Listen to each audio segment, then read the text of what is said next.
Hey everyone, it's David Chen. Let's talk about Antonio Campos' new film, The Devil All the Time, which is out right now on Netflix. I'm going to start this review by sharing something that a professor once told me in college. This is a long time ago, and it was a political science class, and we were just everyone's just kind of hanging before the class begun, and we are just talking about movies. And he was talking about the movie Crash. You know Crash, the Paul Haggis movie that won Best Picture.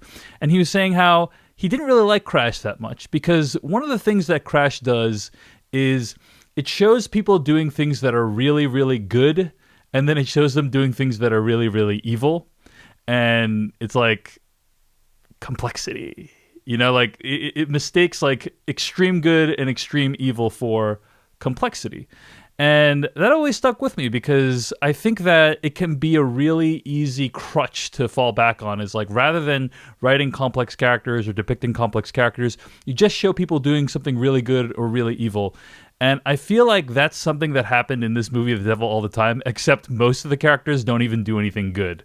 They are just plain really, really, really evil, and they ramp up that evilness in a way that's so intense, so traumatic, that it almost tricks you into thinking that, hey, maybe these characters are complex, when I don't really think they are. The Devil All the Time centers on this character, Arvin Russell, who's played by Tom Holland, and it's really about him trying to navigate life in backwoods Ohio in the post-war time period around the 1950s and 60s, while dealing with various sources of evil that beset him and his family. I want to start by saying that the cast of this movie, The Devil All the Time, is incredible. You got Spider-Man, as I've already said, but you also got Batman. You got Pennywise the Clown. You got Alice in Wonderland. You got John Connor. You even have Dudley Dursley. They got Dudley Dursley, guys, to play an unsavory character in this movie. And everyone is just operating at the top of their game. And the best thing I can say about this movie is I was never bored.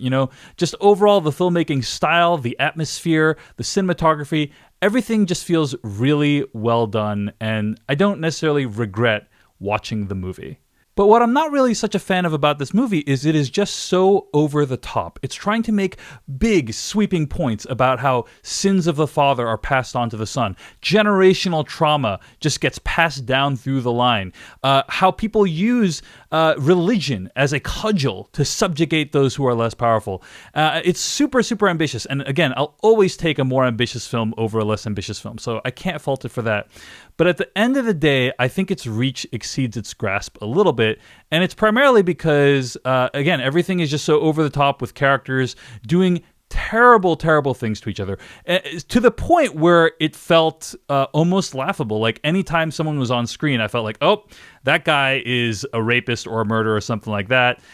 I've seen this movie compared to Derek Cianfrance's A Place Beyond the Pines, which also kind of tracks trauma and toxic masculinity through generations, crossed with No Country for Old Men. But to me, it's closer to A Place Beyond the Pines crossed with Running Scared. You know Running Scared? That Wayne Kramer movie starring the late, great Paul Walker.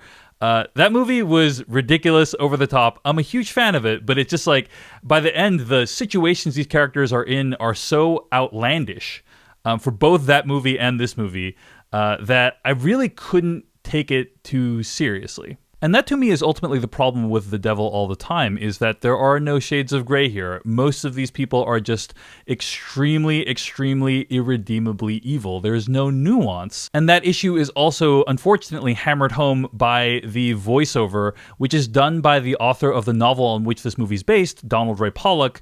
And I think the voiceover in this movie added pretty much nothing, and in fact often took away from the movie. I was often watching a movie and there's like a subtle moment, the actor is doing something really beautiful, and then all of a sudden, just to remove any doubt about what's happening, that voiceover comes in and just kind of like jolts me out of the situation.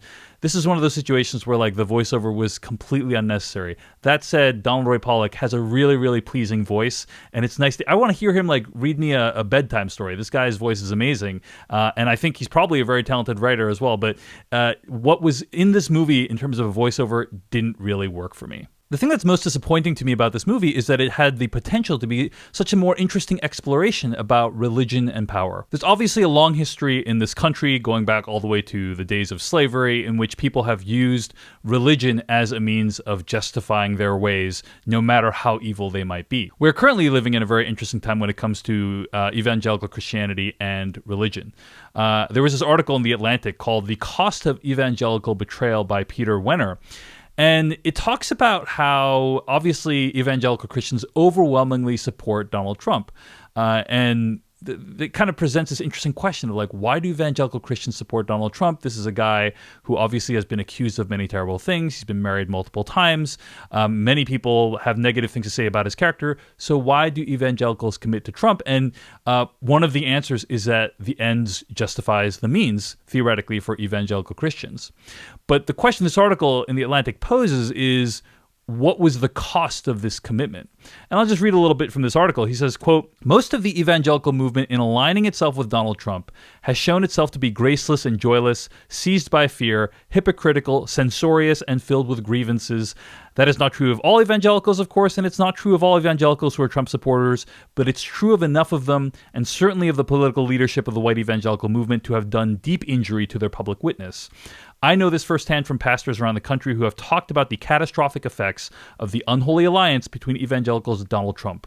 One pastor of a large church on the Pacific Coast told me, quote, 'There are many reasons why young people are turning away from the church, but my observation is Trump has vastly accelerated that trend. He's put it into hyperdrive,' end quote." So we currently live in a time where a lot of Christians are making these trade-offs about, like, what is it they want in a politician, what is it they want a politician to accomplish, and they're willing to give things up in terms of their public witness and testimony in order to achieve those things. That is really interesting to me as somebody who grew up in the church. And I do think there is a potential for a movie like The Devil All the Time to explore something like that, where these people are obviously using religion for their own ends, but maybe they're tortured about it. Maybe they have second thoughts about it. Maybe there's people who are trying to keep them accountable who have problems with it, and that creates its own conflict and issues. You don't really get any of that in this movie, unfortunately. It doesn't capture the nuance, the complexity of real life, and I'm not saying every movie needs to do that, but for a movie this ambitious, that's kind of what I wanted to see. So at the end of the day, I wasn't really a huge fan of The Devil All the Time. Again, there's many awesome things, loved all the performances, loved the atmosphere, but really, I felt like it just inflicted so much trauma on the audience for no particularly good reason. I'll wrap up by saying this. I have a philosophy that you may not share, but when a movie subjects its audience to extreme cruelty or subjects characters that you're rooting for to extreme cruelty, I do think that the movie needs to justify that. Like, you movie are putting me through something really challenging and upsetting. And in return, you're giving me something. You're illustrating something. You're depicting something that I wouldn't have otherwise considered, wouldn't have otherwise thought about. You're illuminating the human experience in a way that I wouldn't have otherwise had access to. I think that's kind of the bargain I make with movies that I watch that are challenging to watch. You know, a good example of that is like Steven Spielberg's Schindler's List. You know, great movie, challenging to watch, but one that I ultimately get a lot out of. And a movie like this, it layers on the cruelty, it layers on the pain, it layers on things that make you really upset, but it doesn't give you enough to justify the journey that it's putting you through. So that is ultimately my issue with this movie. That said, huge fan of director and writer Antonio Campos, and I'm always going to look forward to whatever he makes. But for me, The Devil All the Time, not quite successful all the time. All right, I hope you enjoyed my video review of The Devil All the Time. I want to conclude this video by saying, first of all, thank you so much to all of my patrons over at patreon.com/Dave Chen. If you are interested in becoming a supporter of mine, helping me make new videos, helping me make new podcasts, go to patreon.com/Dave Chen. Also, if you enjoyed this video, hit like or subscribe, hit that bell icon. It's the only way to get notified whenever I upload a new video. Finally, I want to conclude this video by reading comments you had on a previous video. A couple videos ago, at Joy of Napping and I discussed Mulan, which is available right now on Disney+. A lot of you had comments on it. Let's check them out. True No Limit says, why did Black Panther work so well? Black Panther not only had a black cast, but a black director, as well as black screenwriters, as opposed to Mulan that had a white director and screenwriters. When you're trying to tell a story engulfed in a particular culture, you'd want to make sure that the people of said culture are the ones to tell that story. True No Limit, I can't say I really disagree. I think if Mulan had Asian American or Chinese writer-directors, things might have gone a little bit better for that film. Kaibel Kordak says, giving Mulan chi to an extent she already has so much superhuman energy that she basically does not need to train to truly develop her skills is an awful premise. It's akin to Rey in the recent Star Wars trilogy, beginning with so much natural force that she also doesn't need to study. It's preposterous. At least Disney's original animated film was engaging. Mulan had to work hard to develop her skills, and the cast did a great job. The 2020 film is awful. Kaibel, I agree with you. The fact that Mulan didn't need to really work hard, huge bummer of the new film. Chris Luck says, as another Western-born Chinese, I totally agreed with what you guys discussed about this Western supermarket microwave Chinese meal of a film. I feel more aggressively about how they pretended to try to use and pay homage to old Chinese cinema / martial arts with the wire work, etc., but it totally failed to understand what made them work. From timing, rhythm, editing to camera shots, it all just screamed outsider perspective and a poor attempt.